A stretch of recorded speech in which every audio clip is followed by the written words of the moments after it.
It started about 15 years ago. I had retired from work and I came to Greece with a colleague, and we travelled around Greece, and we travelled to Mount Athos, and we walked the footpaths, and we were very impressed with the monasteries and the footpaths that we saw. I went back to England and I joined the Friends of Mount Athos, which is an organisation really trying to explain Mount Athos within the United Kingdom, but also to help Mount Athos and create a centre of interest for it. And the Friends of Mount Athos were invited by the Prince of Wales, Prince Charles, to a reception at his house at Highgrove. And I was lucky enough to be invited to this reception, and he made a small speech, and he said he was very concerned about these footpaths, these historic footpaths, which he felt were being replaced by the roads, and that pilgrims were losing the opportunity to walk from one monastery to another, which he believed was part of the experience of pilgrimage. And I think that's possibly less so in Greece, but in England certainly the walk is part of a pilgrimage to us.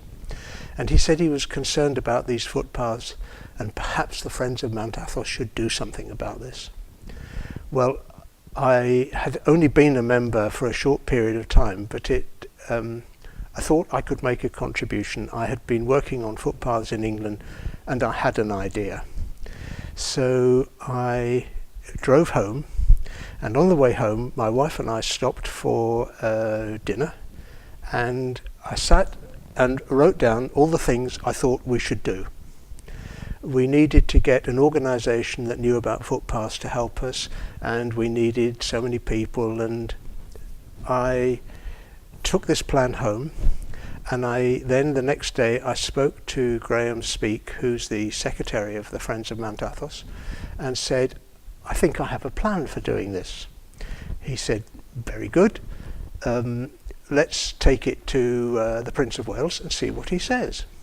So this plan was put together, and I was invited, I have to say, for the first time in my life, to St James's Palace. And I walked up to the policeman at the gate and said, my name's John Arnell, I've come to see the Prince of Wales' secretary, and I was ushered into St James's Palace, which was incredible.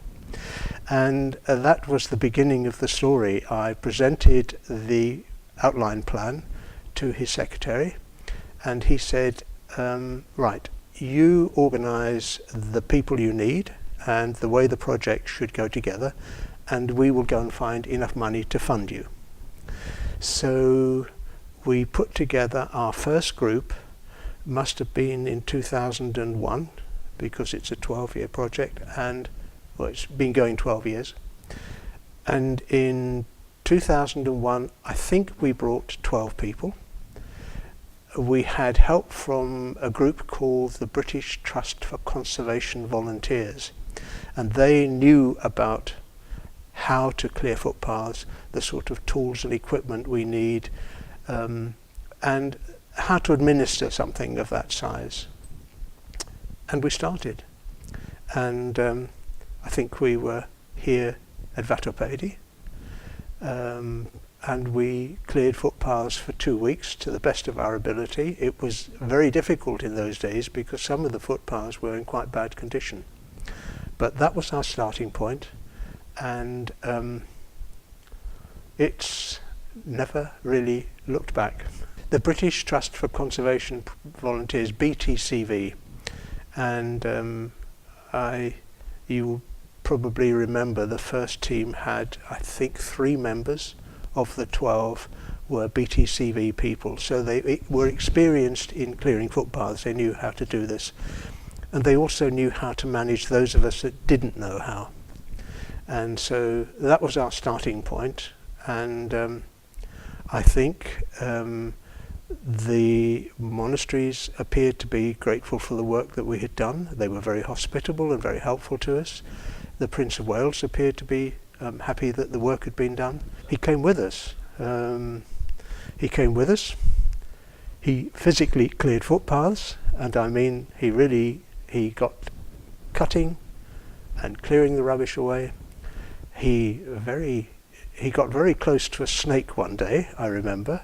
So he's been at what we would term the sharp end. I think we must have been going 4 or 5 years, because we had there are very long paths from Vatopedi to Carriers and to Hillendar and Esfigmen. These are long paths, and it took a long time to get these into shape.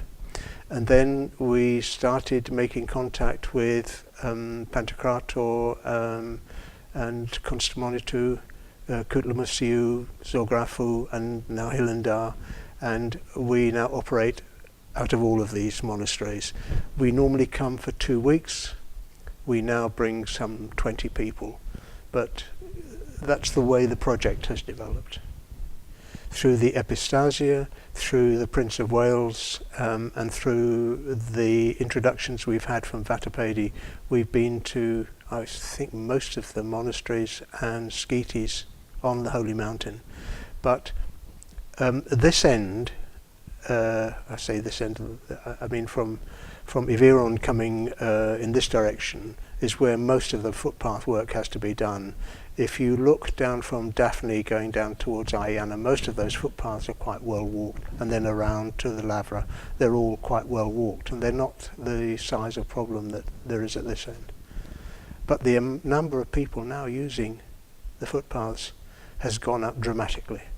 Coming this year, last year was the first time I had not been for during the 12-year period, and coming this year and looking at the number of people I've seen walking the footpaths, the change is dramatic.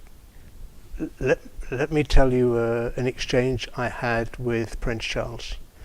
I did say to him, if you want to clear the footpaths, we could take the money, we could give it to some industrial workers who could take grass, trimming machines, and they could clear the footpaths quite quickly. And he said, no, that is not the whole point of your visits here.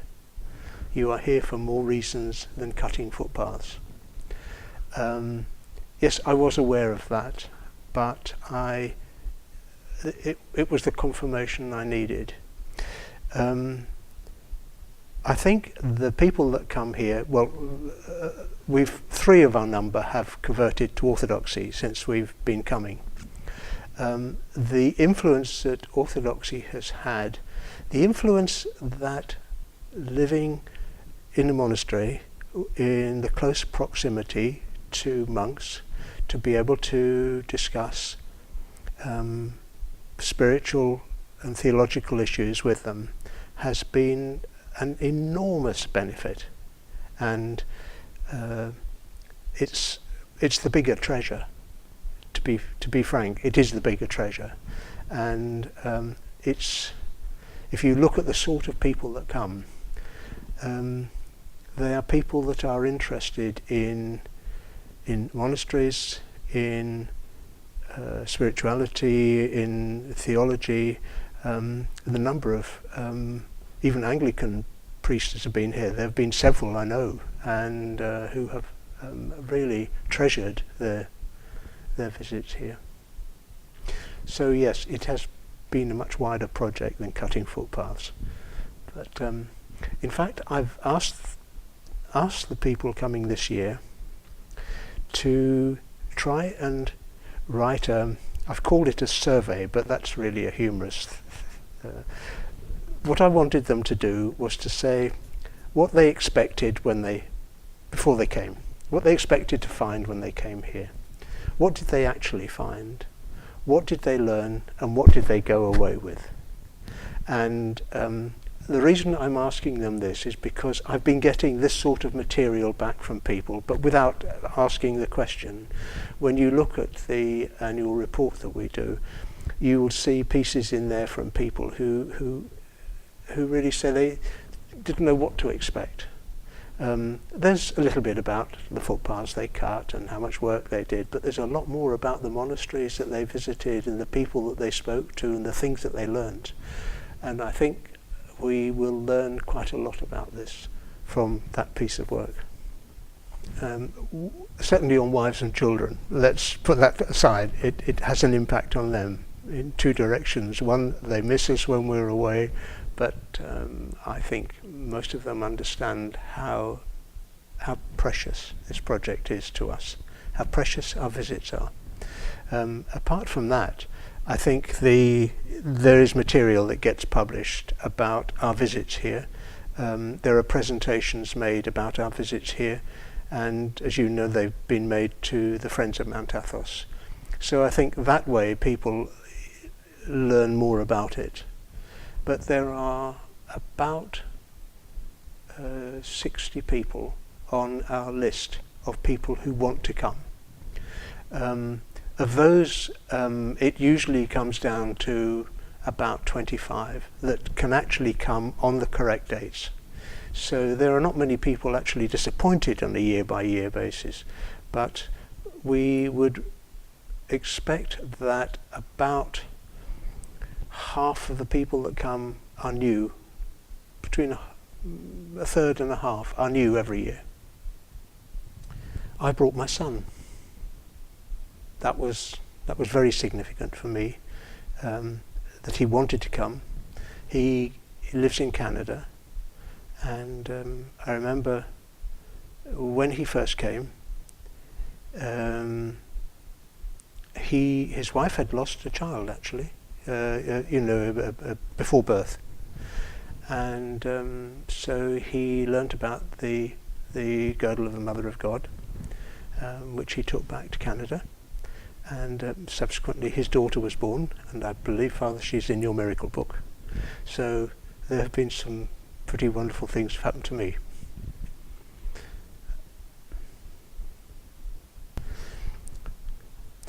When we